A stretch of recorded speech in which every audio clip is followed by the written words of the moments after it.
Hello guys! Welcome ulit dito sa aking channel at grabe, may bagong loan up na naman tayo na pag-uusapan sa video na ito at ayon sa loan up na ito ay pwede tayong makautang hanggang 10,000 pesos. Low interest rates nga daw ito at terms up to 120 days or 4 months yung loan terms nga.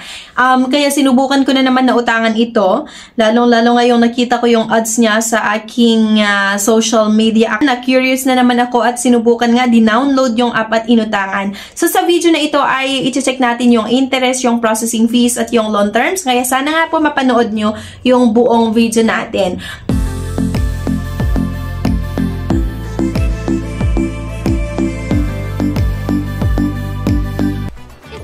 Sa bank and other loan apps, pwede niyong subukan yung ibang options. See the links sa comment section below. Disclaimer, try or apply at your own risk.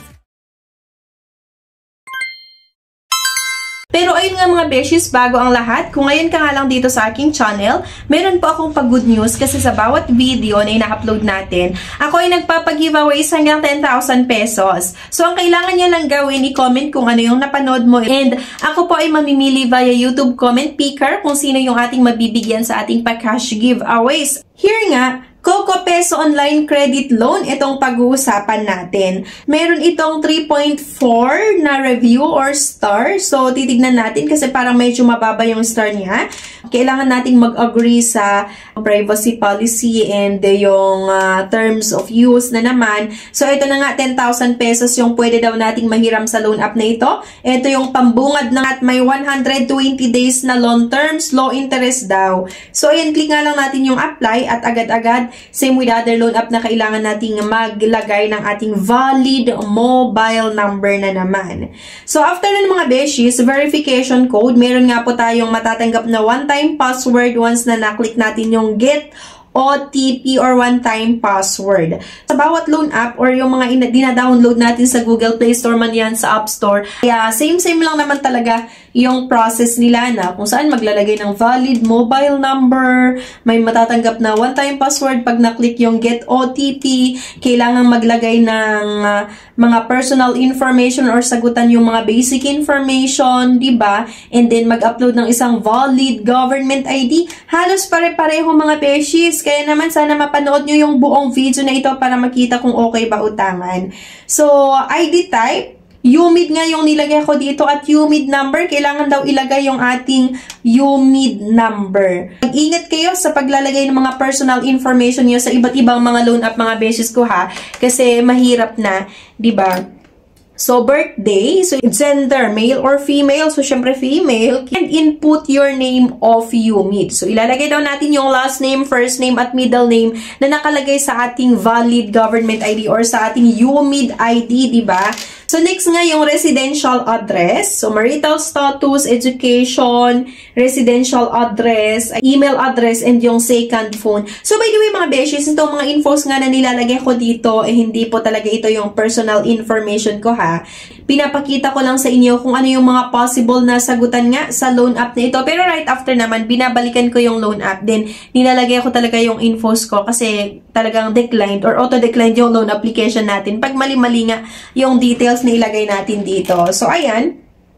Utang ng utang na naman. Or puro tayo utang ano. And then, social account. So, Facebook. Ilalagay daw natin dito yung mobile number or yung email address nga na ginamit natin syempre sa ating Facebook account. Company name. Kailangan nating masagutan ulit yung pay period. Yung payday, kung kailan mo tinatanggap or natatanggap yung sahod, 15 or 30th of the month.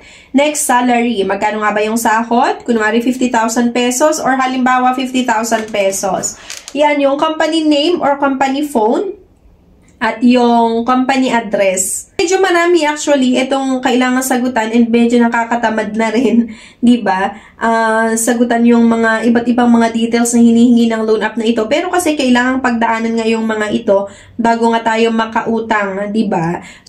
Tiis-tiis lang ulit ang kabeshi nyo, di ba? Sa pagsasagot ng mga detalye or yung mga details nga na hinahanap ng loan app na ito para nga makautang or para nga makita kung paano ito magpautang at maipakita sa inyo yung tamang infos like kung magkano ba talaga yung pwedeng mautang, lalong-lalo kapag first time nga namang hiram, at syempre paano yung interest, yung processing fees at yung loan terms. Company address, and then exact address na naman daw or yung detailed address. Next dito ay yung personal references or contact information like yung relationship at yung contact name and number. Dito naman mga beshies, dalawa lang yung hinahanap na personal references at syempre may part na kailangan ulit natin itapat yung cellphone sa ating mukha at i-follow yung instruction para nga sa facial verification or facial recognition. Okay? So, position your face within the frame. Medyo natagalan ako sa facial verification or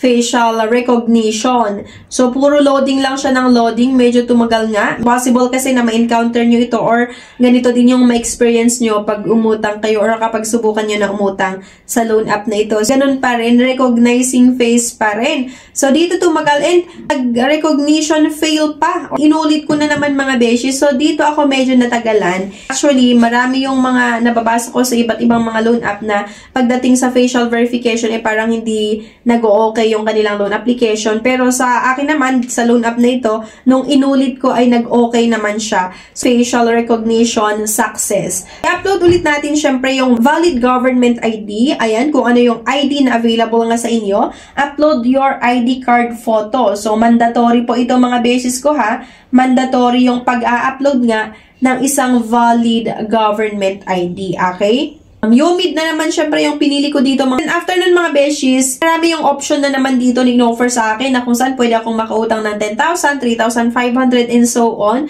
Nung i-click ko yung 10,000 pesos, ganito yung lumabas. Parang nahati siya. Nahati-hati ng tatlo itong 3,500 para mabuo yung 10,000 pesos. Pero grabe mas ang laki yung management fee. Doon sa first 1,000 pesos, pero yon bago ang kailangan nating maglagay ng withdrawal channel. So, GCash yung nilagay ko dito.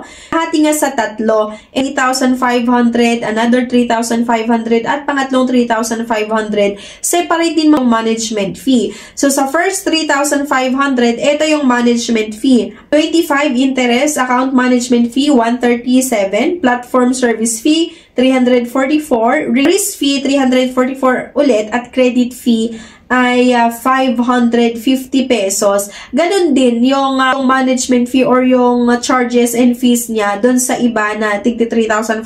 Kaya naman mga beses talaga, yung loan app na ito ay napakalaki yung charges niya. Napakalaki, kaya hindi ko nire-recommend sa inyo. At tatlong option, or yung 10,000 na utangin ko na hati-hati sa tatlo ng tigti 3,500. Then doon sa first 3,500, may interest na 25, account management fee na 137, platform service fee 344, risk fee 344 ulit, credit fee 550. Then nung i-click ko ulit yung isang 3,500, ganito pa rin yung management fee niya din na interest 25, account management fee 137 ulit, platform service fee 344, risk fee 344 at yung credit fee 540. Talagang napakataas yung mga interest at yung mga processing fees ng loan app na ito. Hindi ko nire-recommend sa inyo, hindi siya magandang utangan.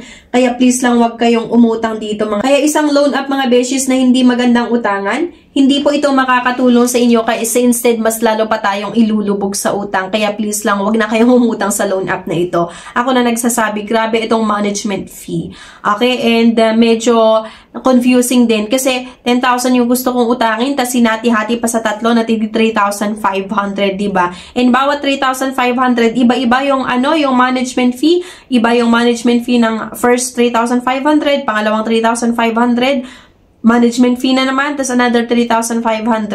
So, in short, napakataas yung fee ng loan app na ito, yung mga charges, and short term lang din siya, kaya isang loan app na hindi magandang utangan. So, sana wag kayong uutang sa loan app na ito. Okay? So, option nyo pa rin yan. Ano sa tingin nyo? Okay ba sa inyo umutang sa loan app na ito or hindi? Kasi kung ako yung tatanungin nyo, hindi siya magandang utangan. So, sana makatulong yung video na ito sa inyo sa pagpipili or para makapag-isip-isip kung i-install nyo pa ba or hindi. Yan lang. Anyway, thank you for watching. Please don't forget to click the subscribe button. Sana i-like nyo din po yung video at huwag nyong kalimutan na i-share. Thank you guys at see you sa aking next vlog. Bye!